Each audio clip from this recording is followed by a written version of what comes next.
Salut à tous, j'espère que vous allez bien. On se retrouve pour un review de SmackDown du 29 avril 2022. Le show commence avec le Steel Cage match entre Sami Zayn et Drew McIntyre. C'était annoncé la semaine dernière. En vrai, pour moi, c'était le meilleur match du show. Parce que dans ce show-là, on n'a pas eu des matchs incroyables. C'est un peu dommage. Je sais pas si c'est le fait que. C'est par rapport au fait que le show il avait été pré-enregistré à cause de la tournée en Europe. Mais en tout cas, j'espère que c'est pour ça. Parce que sinon, il n'y a pas de quoi faire un show aussi pourri. Enfin voilà. Du coup, bien évidemment, victoire de Drew McIntyre avec son Claymore Kick. Donc voilà, je pense que ça se termine là contre Sami Zayn et Drew McIntyre. Pour l'instant, il n'y a pas de rematch annoncé pour la semaine prochaine.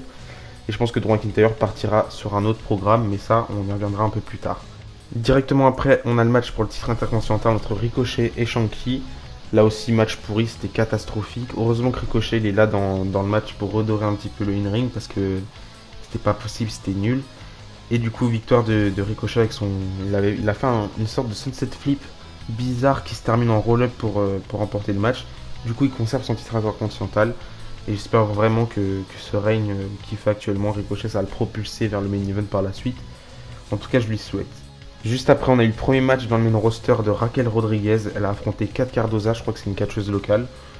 Pareil, là, match très très rapide. Victoire en une ou deux minutes, j'ai l'impression, avec sa sorte de powerbomb à une main. Du coup, victoire de Raquel Rodriguez. Ensuite, on a eu ce qui était censé être la signature de contrat entre RK Bro et les Usos pour l'unification des titres par équipe.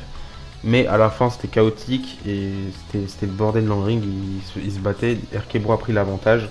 On a Roman Reigns qui a débarqué. Et ensuite, juste après que Roman Reigns a débarqué, on a Drew McIntyre qui a lui aussi débarqué. Je trouve ça sympa. Roman Reigns contre Drew McIntyre, c'est une affiche phénoménale. J'ai hâte de voir ça. Je sais pas si on prévoit ça pour SummerSlam. C'est vrai que SummerSlam c'est un peu loin. Mais en tout cas, j'espère qu'il aura plein de bonnes choses pour la suite, Drew McIntyre. Ça fait plaisir de le revoir dans le main event. Et du coup, dans la foulée, on nous a annoncé que du coup c'est officiel. On n'aura plus de match pour les unifications de titres à WrestleMania Backlash. Mais qu'on aura un 3 contre 3 entre RK Bro et Drew McIntyre face à Roman Reigns et les Usos. Du coup, voilà, je trouve ça assez dommage parce qu'en vrai, ça fait toutes les dernières semaines, depuis WrestleMania, on nous bulle cette histoire d'unification des titres par équipe. Et du coup, là, j'ai l'impression juste qu'on prend toutes les dernières semaines de Raw et SmackDown et qu'on les efface entièrement.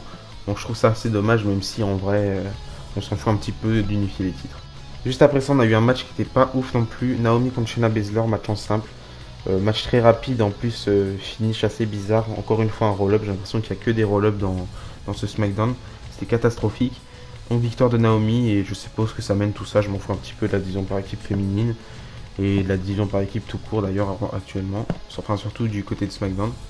Entre temps, on a un commentateur qui nous dit qu'il ne retrouve pas Butch, qu'ils ne savent pas où est-ce qu'il est Butch, où est-ce qu'il est parti. Et c'est très bizarre qu'il dise ça parce que là, au moment où je tourne cette vidéo, il est juste en train de catcher à Paris là actuellement. Enfin bref. Donc juste après ça, on a eu un match entre Ridge Holland et Xavier Woods. Xavier Woods fait que catcher ces derniers temps. Donc voilà. Match rapide en vrai, pareil. Victoire de Xavier Woods avec un small package. J'ai fait que gagner avec des small packages lui.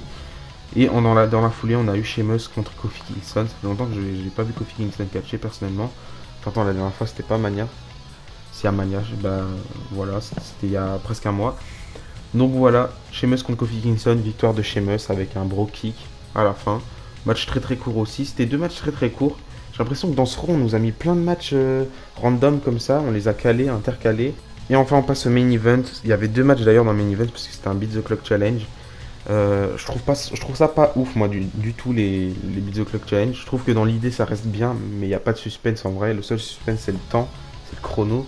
Parce qu'en fait, chaque fois qu'il y a un Beat the Clock Challenge, il n'y a pas de suspense au niveau du résultat du match, puisqu'on sait très bien que les personnes qui s'affrontent dans le Beat the Clock, bah ils vont remporter leur match respectif. Donc je trouve ça pas ouf.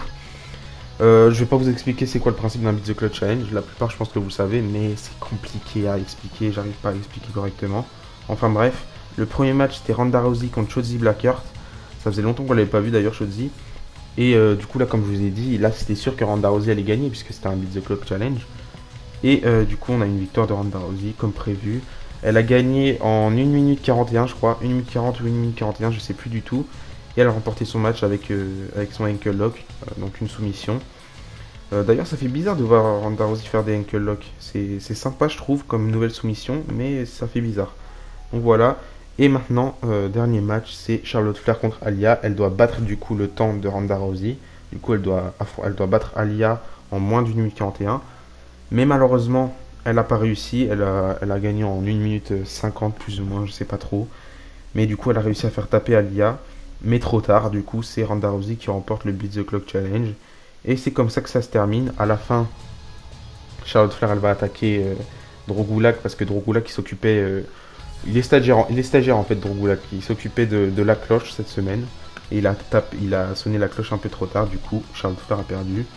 Voilà, c'est comme ça que se termine ce SmackDown. Personnellement, j'ai pas trouvé ça ouf. Donnez-moi votre avis dans les commentaires. Cette dernière semaine, SmackDown, c'est vraiment dégueulasse.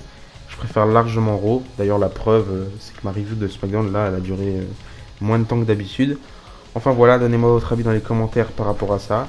Et d'ici là, on se dit à la prochaine. On se retrouve normalement mardi ou mercredi pour la review de Raw. Et d'ici là, je vous dis à la prochaine. Et n'oubliez pas, Tokai Catch Sport. Bisous, bisous.